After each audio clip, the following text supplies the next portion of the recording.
दोस्तों घर बनाते अगर ये 10 गलतियां आप कर दोगे ना तो आपके घर की लाइफ आधी हो जाती है। क्यों आधी हो जाती है?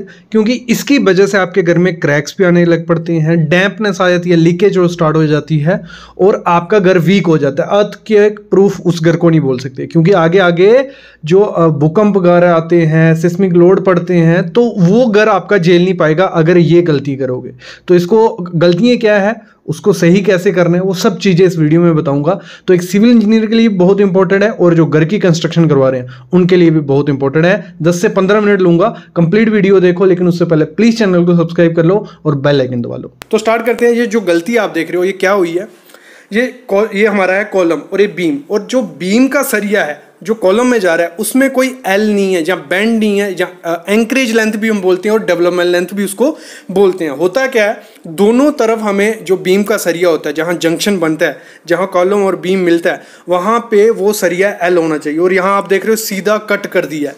ये बहुत बड़ी मिस्टेक होती है। फ्यूचर में जब इस जगह पे लोड आएगा, एक स्टोरी में नहीं, 2 स्टोरी में नहीं, 3 स्टोरी में जब लोड बढ़ जाएगा और सबसे ज़्यादा फेलियर के चांसेस यहाँ से ही होंगे। क्या होगा, वो सरिया जो होगा वो स्लिप हो जाएगा। जब उस पर लोड आएगा वो अंदर से स्लिप हो जाएगा और पूरा बीम में क्रैक्स और टूटने के चांसेस काफ़ी ज़्यादा होते हैं। और जब अर्थक्वेक आता है, इस बिल्डिंग को, इस घर को हम अर्थक्वेक प्रूफ कभी नहीं बोलेंगे, क्योंकि इसमें जो डेवलपमेंट लेंथ है, मेन जो एंकरेज लेंथ होती है, वो कब काम आती है, जब हॉरिजॉन्टल स्ट्रेसेस लगते हैं, सिस्मिक लोड आते हैं, तो उस दौरान एंकरेज लेंथ या डेवलपमेंट लेंथ की काफ़ी ज़्यादा ज़रूरत पड़ती है। मैं आगे बताता हूँ किस तरीके से प्रोवाइड करना होता है और उसकी कैलकुलेशन कैसे करते हैं, वो सिविल इंजीनियर्स के लिए है। लेकिन सिंपल जो नॉन टेक्निकल पर्सन है वो यहीं से समझ जाए। यहाँ पे आपको हमेशा क्या करना है, जब भी बीम में सरिया प्रोवाइड करवाना है वहाँ पे आगे आपका एल होना ही होना चाहिए। मिनिमम 300 mm का एल होना ही चाहिए। 300 नीचे, 1 फुट का बोल लो, जहाँ 1 फुट ऊपर, मतलब प्रॉपर से एक दूसरे को पकड़ के होना चाहिए कि वो वहाँ से रुका रहे और जब लोड आए उस पर तो वो सरिया एक दूसरे को पकड़ के रखे। तो ये काफ़ी बड़ी गलती है, ऐसी गलती कभी नहीं करनी है कंस्ट्रक्शन में, ये चीज़ ध्यान रखना।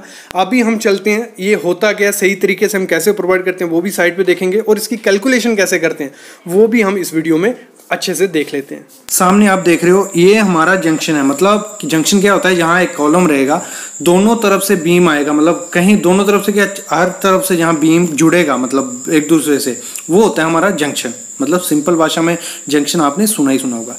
तो जंक्शन में हम क्या करते हैं, डेवलपमेंट लेंथ आपने प्रोवाइड करनी है। रीज़न क्या है प्रोवाइड करने का वो मैं बताता हूँ। पहले रीज़न है कि मतलब एक एंकरेज मिले, बीम प्रोवाइड कर रहे हो तो उसकी डेवलपमेंट लेंथ होनी चाहिए। तो ये है डेवलपमेंट लेंथ। ये मेरा आ गया बीम। काफी वीडियो लंबी होने वाली है, पूरी देखोगे तो समझोगे कुछ, ऐसे कुछ नहीं। ये आ गया कॉलम, ठीक है। अभी जो डेवलपमेंट लेंथ होती है वो क्या होती है, ये सरिया आगे, मतलब ये हमारा बीम कंटिन्यू है, ठीक है, और ये कॉलम है।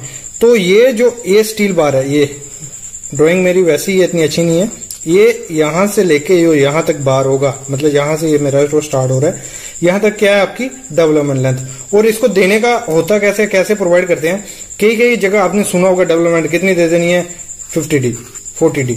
ये कहां से आया, क्या है, कोई बताता नहीं है, तो मैं आपको बताने वाला हूं। और जो मेरे मतलब ऐसे भाई हैं जो सिविल इंजीनियर नहीं है, उनको समझने के लिए मैं अच्छे से लास्ट में आपको सब बताऊंगा, लेकिन आप देखते रहो, आपको काफी काम आएगा कैसे प्रोवाइड करना है।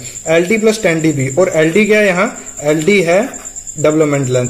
ये कहां से बना फार्मूला वो मैं बाद में बोलता जा रहा हूं, अभी बताता हूं थोड़ी देर में। LD + 10dB, तो इसको लेना कैसे है, LD + 10dB के हमारा जितना डाया का ये बार यूजर होगा, तो 25 mm में यहां ले लेता हूं।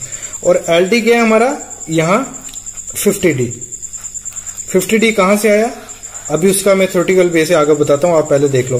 10 × 25 और 50 × D कितना है हमारा 25 + 10 × 25। ये जो वैल्यू आएगी उतनी ये आपकी लेंथ होगी, ये याद रखना, ये होगी आपकी डेवलपमेंट लेंथ, ठीक है। अभी मैं लैप लेंथ में और एक चीज मैं बता दूं आपको, जो डेवलपमेंट लेंथ होती है वो कंप्रेशन मतलब अलग अलग रहती है हर चीज के लिए, ठीक है, ये वो रखना ध्यान में। और अभी आते हैं हम लैप लेंथ पे। लैप लेंथ क्या है हमारा, ये स्टील बार है और ये भी स्टील बार है। तो मतलब ये स्टील बार यहां से 12 मीटर से चलता आ रहा है, तो 12 मीटर का सरिया उसके बाद खत्म हो गया। अभी बीम हमारा कंटिन्यूस बीम है, तो उसको आगे बढ़ाने के लिए क्या करते हैं, लैप कर देते हैं। और ये लैप कितना करना है, वो मैं अभी स्टार्ट करता हूँ। अभी समझ गए, जो मैं साइड पे दिखाया वो समझ गए ना। और एक चीज और समझ लो कि जो हमारा बीम है ये सिंपली सपोर्टेड बीम है और इसका कंप्रेशन जोन कहाँ रहता है, अलग। क्यों मैं बता रहा हूँ, क्योंकि लैब अलग अलग होता है और डेवलपमेंट भी अलग अलग होती है। मतलब अगर कंप्रेशन जोन में आपने देनी है, इसकी लेंथ कितनी होगी, वो अलग अलग होगी। और सिंपली सपोर्टेड में ऊपर कंप्रेशन जोन होता है, नीचे टेंशन जोन होता है, नीचे न्यूट्रल। और जो कैंटिलीवर बीम होता है उसमें डिफरेंस क्या होता है, ऊपर हमारा टेंशन जोन होता है और नीचे कंप्रेशन जोन। क्यों, यहां से लोड पड़ेगा जब तो इसका ये ऐसे बैंड होगा तो टेंशन कहां पड़ेगी, ऊपर में। और यहां पे अगर लोड पड़ेगा तो टेंशन कहां आएगी, यहां पे। तो ये अलग टॉपिक है, इस पे वीडियो है मैं बनाई हुई है, वो देख सकते हो। तो सबसे पहली गलती क्या है, बाकियों को लगेगा ये गलती ही नहीं है, ये सामने आप देख रहे हो जहां कवर ब्लॉक आना चाहिए था वहां पत्थर डाल दिए गए हैं। कवर ब्लॉक क्या होता है, वो सामने आप देख रहे हो, कवर ब्लॉक हम इसे बोलते हैं। और ये पत्थर क्यों डाले गए हैं कि मतलब जो कवर ब्लॉक होता है वो डिस्टेंस बनाता है नीचे से कंक्रीट में और सरिये के बीच। तो ये अगर आपने पत्थर डाल दिए, इनका कोई काम नहीं होता, क्योंकि जिस स्ट्रेंथ की ग्रेड की आप कंक्रीट यूज कर रहे हो उस स्ट्रेंथ ग्रेड का आपको कवर ब्लॉक डालना ही डालना होता है। और ये कभी नहीं करना है, बहुत बड़ी मिस्टेक होती है। इस मिस्टेक का मुआवजा क्या होता क्या है उससे, सामने आप देख रहे हो ऐसा कुछ आपको देखने को मिलेगा थोड़े सालों बाद, 3-4 साल बाद आपको क्या होगा, क्योंकि अगर कवर ब्लॉक आपने नहीं प्रोवाइड किया है किसी में भी, स्लैब में, कॉलम में, बीम में, तो जो पानी होगा वो कभी ना कभी थोड़ा बहुत पेनिट्रेट कर जाता है मतलब कंक्रीट के अंदर। जैसे ही वो अंदर पेनिट्रेट कर गया, जो आपका सरिया होगा उसमें क्रोजन स्टार्ट हो जाती है, उसमें रस्ट लग जाती है और धीरे धीरे सरिये में पपड़ी बन जाती है। और पपड़ी जैसे बनी, कंक्रीट और पपड़ी में बॉन्ड नहीं रहती। जो कंक्रीट होगा वो आपका बॉन्ड छोड़ देगा, किससे, स्टील से, वो नीचे गिर जाएगा और नीचे सिर्फ क्या रह जाएगा, आपका स्टील, जैसे आप सामने देख रहे हो। और धीरे धीरे वहां क्रैक्स डेवलप हो जाएंगे और जो घर आपने सोचा कि 30, 40, 50 साल चलेगा, वो 10 साल बाद आपको रेनोवेशन या तोड़ना पड़ सकता है। ये इतनी बड़ी गलती होती है, ये इसको मतलब इग्नोर कभी नहीं करना है आपको। कवर ब्लॉक पूरा, क्योंकि मार्केट से कवर ब्लॉक मिल जाए, 1-2 रुपए का कवर ब्लॉक होता है। आप क्योंकि स्लैब में हमें डालना होता है 25 से 30 mm का कवर ब्लॉक, वो आप कंक्रीट का भी ले सकते हो, पीवीसी का, किसी का भी लेके आपको मस्ट उसमें डालना होता है।